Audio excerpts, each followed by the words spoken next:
TVL graduate in Santa Lucia National High School. For today's video is mababaw na po ang tubig sa aming dinaraanan at sa aming bakuran.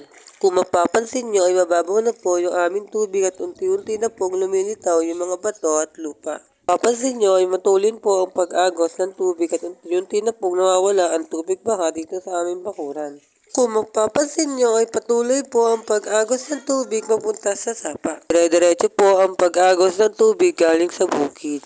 Ayan nga po pala yung pathway na dating lubog ngayon litaw na po. Patuloy nga lang pala ako dyan sa paglalakad habang umaagos ang tubig papalabas ng aming bakuran. Dire-diretso lang ako sa paglalakad habang may agos. Nahandahan nga pala ako naglalakad dyan sa may pathway para hindi ako masulat o mahulog sa sapa. Trivia lang po.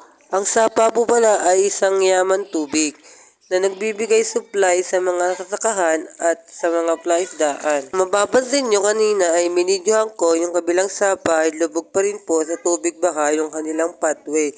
Ayan nga po pala yung dating lilubog na pathway at ayan po may butas pa po sa aming pathway kaya po nilagyan ng kahoy. Ayan nga po pala yung pinagpaparadahan ng mga sasakyan na dating may tubig ngayon wala na.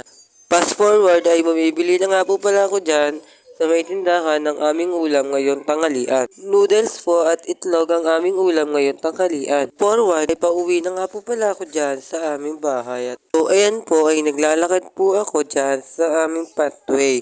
Kung mapapasin nyo yung butas kanina na pinakita ko na may kahoy, kaya po nilagyan ng kahoy yan para po mapansin po ng mga tao kapag gabi at para po hindi po sila maaksidente. Ayan nga po pala, ilulusog na naman ulit tayo sa tubig na may agos. Patuloy lang tayo dyan sa paglalakad para makauwi na sa aming bahay at maluto na yung nabili kong ulam.